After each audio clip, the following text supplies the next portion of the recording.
Welcome back to Ben's Book Club. Today we are diving into the book Think, Observations on Life by a Generalist.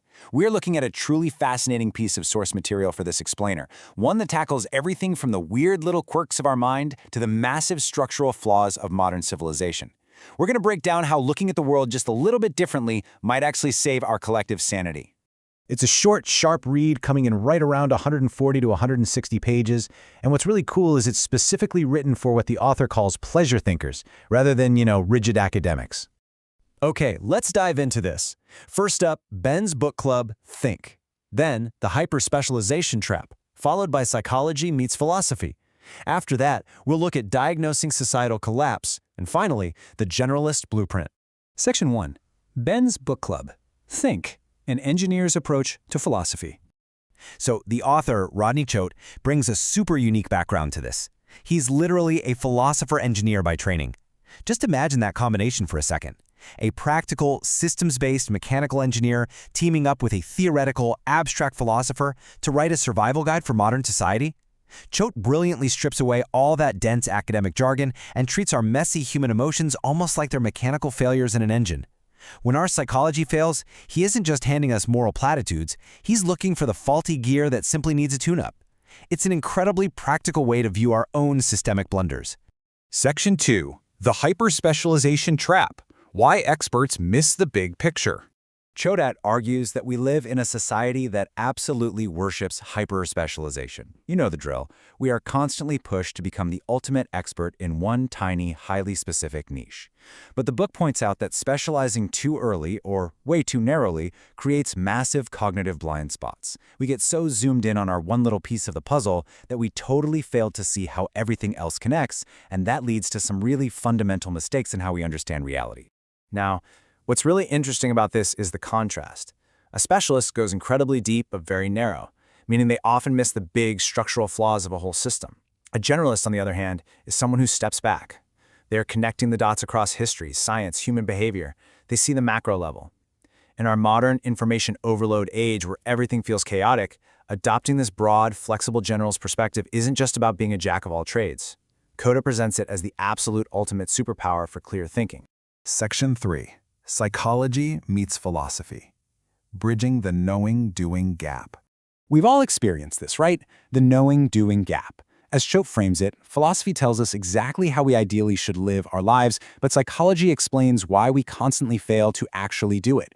His core thesis is that having some grand, beautiful personal philosophy is literally useless if you don't understand your own psychological blind spots, cognitive traps, and biases. You absolutely have to integrate the two if you want to navigate the world effectively. So, let me pause and ask you something directly. If you could instantly download the ability to read minds, whose mind would you read first? It's kind of a fun question, but it teases a very bold claim made in the text. Choate suggests that by adopting a generalist framework, you can actually understand other people better than they understand themselves. To be clear, though, this mind reading isn't some magic trick. It's a highly applied tool for empathy. The book explains that truly understanding others requires stepping back, using pattern recognition, and paying really close attention to actual behavior, rather than just listening to the words people say. Because let's face it, people often understand themselves far less clearly than they think they do. By observing the messy reality of everyday life from a generalist view, you gain some profound insight into human nature. Section 4. Diagnosing Societal Collapse. The Root Causes of Decline. All right, shifting from personal psychology to a much broader macro-level view, the book wades right into the territory of civilization in decline, neutrally outlining several specific forces that Choate argues are fracturing our society.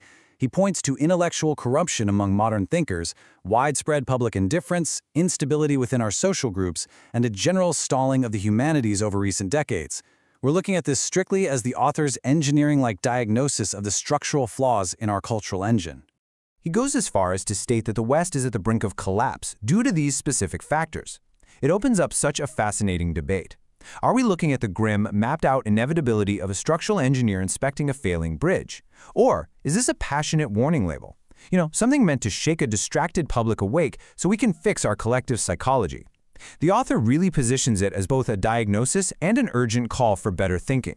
Section 5. The Generalist Blueprint. Practical Tools for Tomorrow Morning. Let's move to and see how this builds into some actionable takeaways from the book. Here is the exact procedure to apply this perspective. Step 1. Practice honest self-observation to catch your own cognitive traps. Step 2. Notice patterns in ordinary life by paying much closer attention to the world around you. Step 3. Always try to step back and look at problems from a macro level, connecting ideas across different domains. And Step 4. Simply slow down before reacting. When you actually apply these steps, the daily applications are profound. Choate argues this framework leads to much better judgment in your relationships, a stronger sense of emotional resilience, far wiser choices when you are facing uncertainty, and a deeper cultivation of curiosity. This isn't just abstract academic theory. It's meant to be an everyday toolkit for pleasure thinkers trying to navigate a very messy, complex world. It acts as a super powerful conversation starter for profound self-improvement. So I want to leave you with this challenge to reflect on. Are you naturally a generalist or a specialist in your own life? And is it possible that your narrow expertise might actually be creating blind spots, keeping you from seeing the big, interconnected picture? It is definitely a question worth asking as we all strive to build a wiser, more observant life. Thank you so much for joining me on this explainer journey through the source material today. Subscribe so you don't miss an episode.